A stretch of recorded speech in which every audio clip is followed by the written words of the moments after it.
Matt Hayward and I have a new book coming out on June 1st from Poltergeist Press called A Penny for Your Thoughts. It's going to be available in hardback, ebook, and paperback, and we're really excited for our readers to get a hold of it.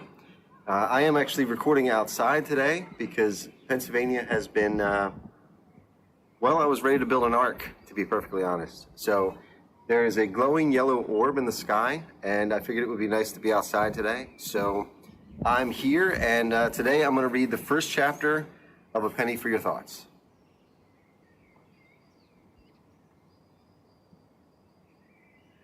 Whenever I take the Lowback Trail, I always find something different. Unknown names carved into tree trunks, discarded briefs by overeager dippers, a smoldering pit left from weekend hikers. But today I found a penny jar. My parole officer warned me to stick to town, but a trailer park, one grocery store, and row of houses did not make for entertainment. Besides, the Lowback was town, at least to us locals anyway. So, like every Saturday, I took a hike. The clean air from last night's storm stung my lungs, and as a former 20-a-day guy, that shit hurt. I shimmied through the ferns and past the old fishing spot on the bridge, a trail the Lowback youth kept secret like a family heirloom. The dirt patch wasn't much to begin with, but now, after the thunderstorm, nothing but thick mud slopped beneath my boots. Rainwater slipped from the high pines and slapped my face. I didn't mind. Being inside for 8 years, I take an elderly drunkard spitting on my face for some relief. 8 years, man. Accomplice to robbery didn't make for the cleanest record, but I just happened to be parked by the street while my girl, Angie, robbed a store at gunpoint, you know? Prove otherwise, Your Honor. Angie, on the other hand, was still inside, and Lowback was a better place for it. Brooks and insects chirped and chittered as I whistled and took the trail paralleling the rumbling tributary. High water smacked off the banks and rocks, dirty as a back alley whore and just as fit to burst. Rumor had it those waters were home to a school of catfish so big they could eat a gaggle of kids and ask for seconds. I'd never been dumb enough to hop in and find out, but with the storm pushing water levels, I imagine those catfish might decide to emigrate to the woods come supper time. I wanted to make it home before the rain clouds really popped. But then again, had I done that, I'd never have found my jar. After kicking aside a pair of underwear large enough to fit a hippo with glandular problems, that's when I spotted the tree. The jagged trunk still smoked from lightning, and as the wind changed direction, sour air attacked my nostrils. I pressed my sleeve to my face as I jogged on over. The lone pine sat by the water's edge, shredded by the gods. A still flaming branch sizzled on the riverbank. But strangest of all was the crater of blackened earth by the roots. If I didn't know any better, I'd say a tiny meteor had struck. Roots jutted from the scorched soil like tentacles, and I peeked below at the thing buried in the dirt.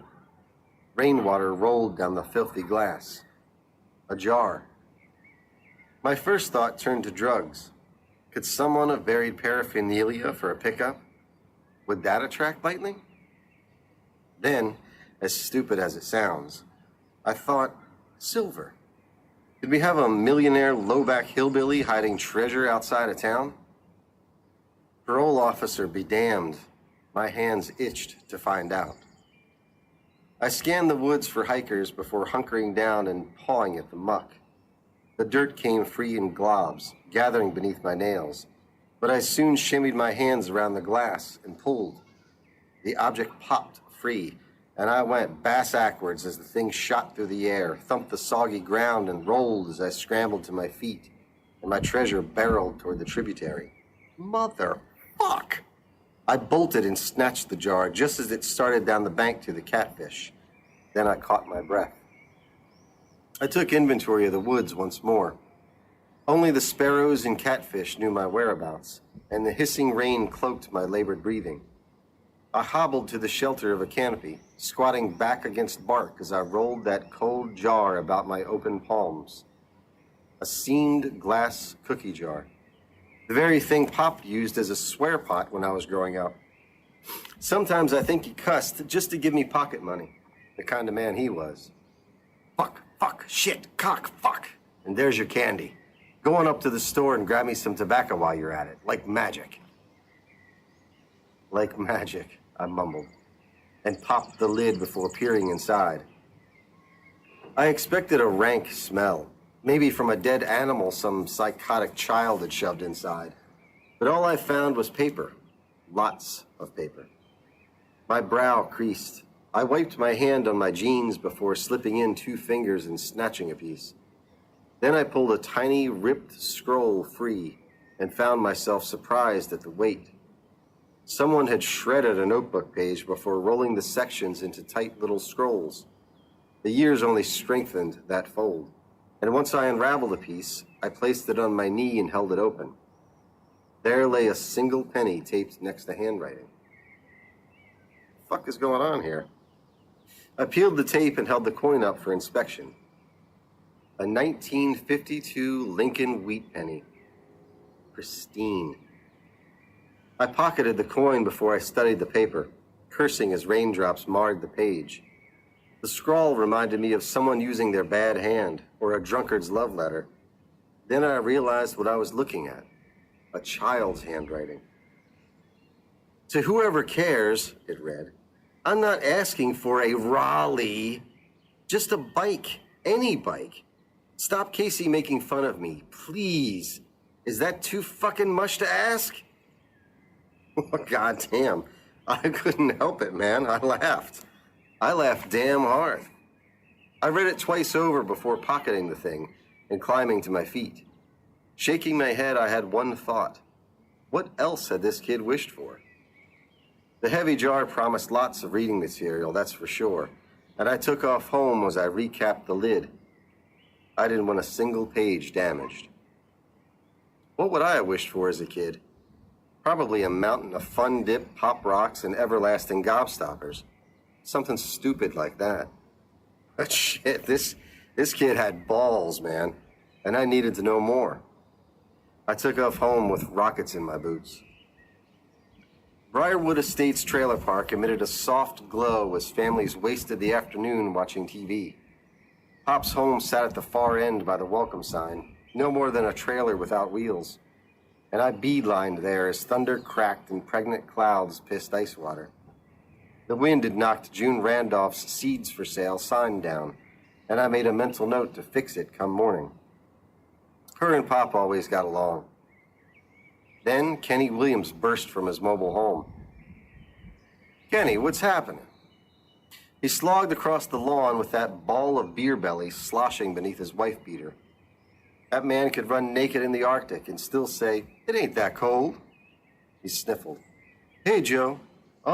Listen, I got a proposition to make. Now, there's a word for a man like you. Shit, Kenny, you're gonna catch your death out here. Why not come over to Pop's place later and we'll talk? Rain dripped from my nose, and I made to leave when he said, well, see, I've already been there. Crap on a stick. If Pop caught wind of another infamous Kenny Williams get-rich-quick scheme, my parole officer would hop me faster than a dog in heat. Henderson wasn't a drill sergeant by any means, but the man had eyes for liars. I'd blagged my way onto his good side with each checkup, and you bet your pocket lint I intended to stay there. Kenny, what did you go and do? Nothing, man, nothing. Eesh. I got a guy out in the city moving a bunch of repoed shit. Junked cars, that kind of thing. I'm making a profit out here, just keeping food on the table, that kind of thing. I thought at the time Kenny jacked pockets full of Parmesan from Walmart, planning to get a thrift store suit and sell it to restaurants all legit like, and stifled a laugh. I swear he and Angie will be the death of me. Why were you at Pop's place? Stuck something in the garage for you. For free, man, free. Just proving I'm moving serious shit here. Oh yeah? And what's the catch? Got the Denny brothers involved? He licked his lips, opened his arms wide. Picture big, right? Look, I got a junked 71 Chevelle that Brian put a new coat of paint on for me. Gonna pass it off to, yeah, the Denny brothers for $1,000. $1,000 easy, Joe. I only paid $400. You know how slow those knuckleheads are. They're a cash cow. And you want me to be your salesman. I'll give you good money, man, cash in hand, he said in an exasperated manner, as if I were the slowest damn thing he ever did see. You're good at this kind of shit, Joe. Remember the time you sold the Denny brothers a green-painted bathtub because it looked new age, I finished. Yeah, I remember. So you can do it, he said, arms still out wide. I'm pleading. It's real low risk, Joe. Just a car. At first. Rainwater slithered inside my jacket, and I shivered as a harsh wind blew my hair. I did need the damn money. Pop's mill wage granted little comfort. The old house spoke to that. He lied he could handle the bills. Ain't nothing, Joe. But I knew better. That man would give me the shirt off his back and ask if I needed more, even if I'd just broken his jaw with a wrench. I intended on pulling my weight, getting settled by the time the wet weather cleared, and making Pop proud. No one would hire me because of my stint inside. No one smart, at least. All right, listen, I said. I'll come around tonight, but stay away from Pops. He doesn't need this shit. Kenny flashed those nicotine-stained stubs. Got it. Oh, hey, can I get a cookie? I'd almost forgotten about my jar. I shook my head. Get out of the rain, Kenny. I'll see you tonight. Right. I kept my head low against the sheeting water as I rushed home. And that's when Kenny called out, Joe, it's a bike. I turned. What?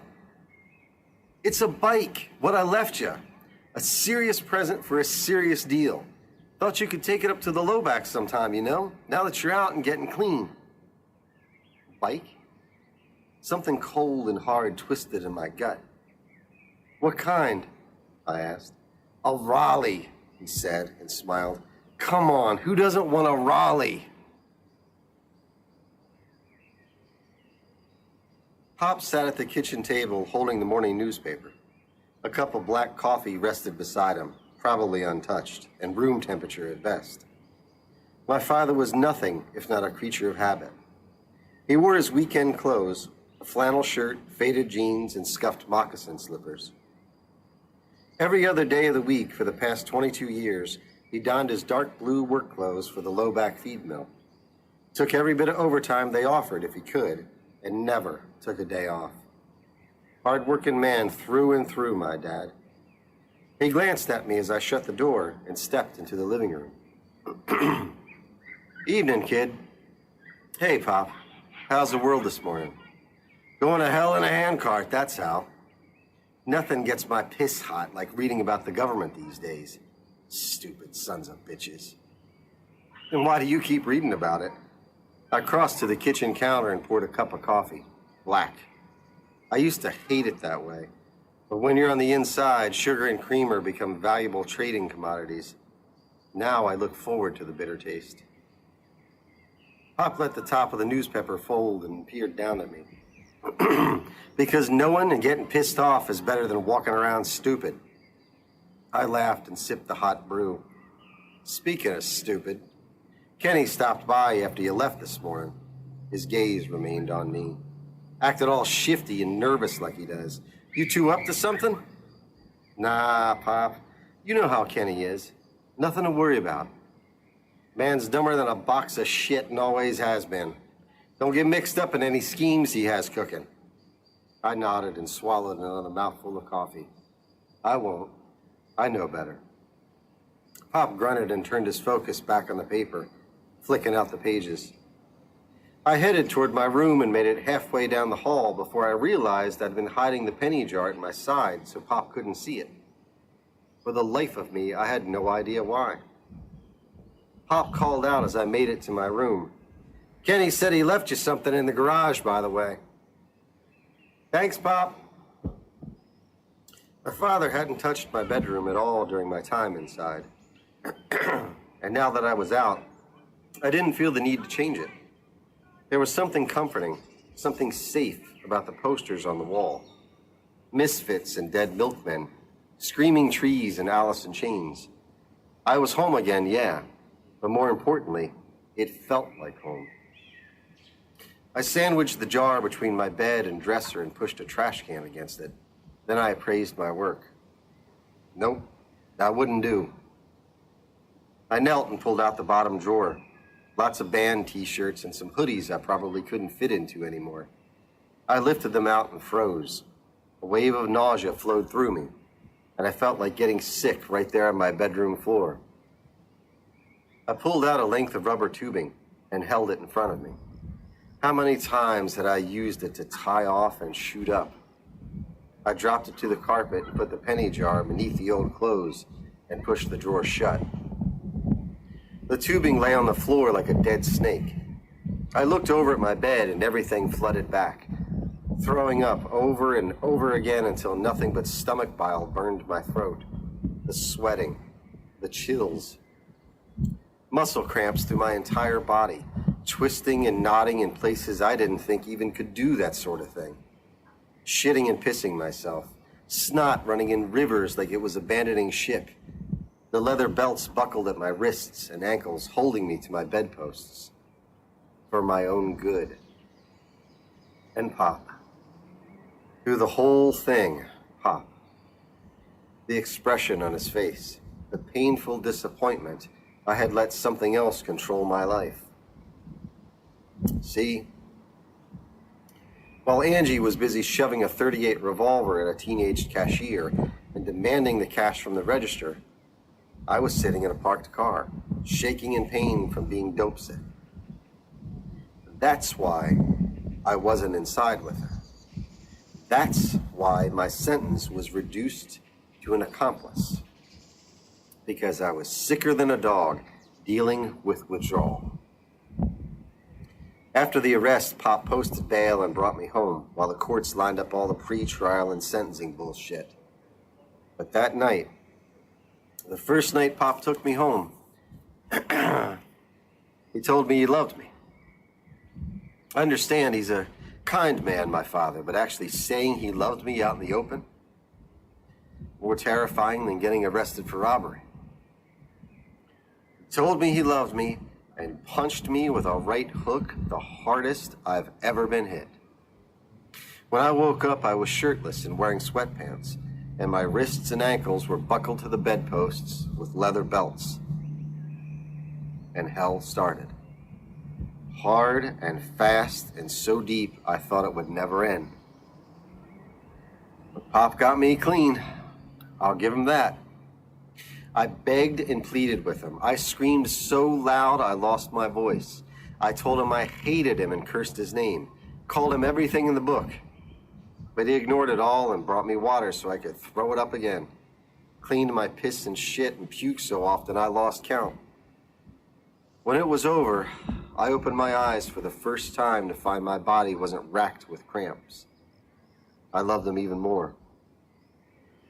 I'd made it through to the other side. He'd gotten me clean before I went to prison. With the tubing in my hand, I headed back to the kitchen. Hey, Pop? He grunted acknowledgement, but didn't look up. Pop, I don't know if you go through my bedroom or not. I wouldn't blame you if you do, but I didn't want you to find this and think. He peered up, his gaze zeroing in on the dangling tube. That expression I'd seen so long ago washed over his face. Disappointment, yeah, but more. It's like something sad and heavy he wanted to say, but couldn't quite muster the words. I found it in my dresser with some old clothes, and I wanted to tell you. I didn't want you to find it, and I'm clean, Pop. I'm staying clean. All right then. He nodded and flicked out the paper. Cut it up. Toss it in the bin. I waited a moment, dumbfounded. Then I did as he asked, slicing up the tube and throwing it on top of the used coffee filter in the trash can. Done. I swallowed the last of the coffee in my mug and headed to the garage. The door whined as I lifted it, and son of a bitch, Kenny's words were true. I stood, staring. There's a unique feeling when you step out of the gates of prison. It's freedom, of course, but it's more than that. It's an uneasy freedom, as if you'll be snatched back before you take one more step. The guard saying, "There's been a mistake." You don't trust it. That's how I felt walking toward the Raleigh bike. It was exquisite. I didn't know where Kenny had gotten the thing, but there wasn't even any wear on the grips. Besides some dirt on the tires from when Kenny had brought it over, the bike looked untouched, brand new. The metal flake paint gleamed in the low light of the garage, and I couldn't help but grin. It had been about 10 years since I'd ridden a bike, but when I straddled that Raleigh, it fit me perfectly. I flipped up the kickstand with my foot and pedaled out into the drizzle, my heart picking up speed alongside the tires. With the rain and wind on my face, I pedaled down Fishing Creek Road, smiling like a kid on the first day of summer vacation. It was the first time since I'd gotten out of prison I truly felt free. So there you go. That is chapter 1 of A Penny for Your Thoughts. Again, that is coming out from Matt Hayward and I from Poltergeist Press on June 1st. Thanks for listening.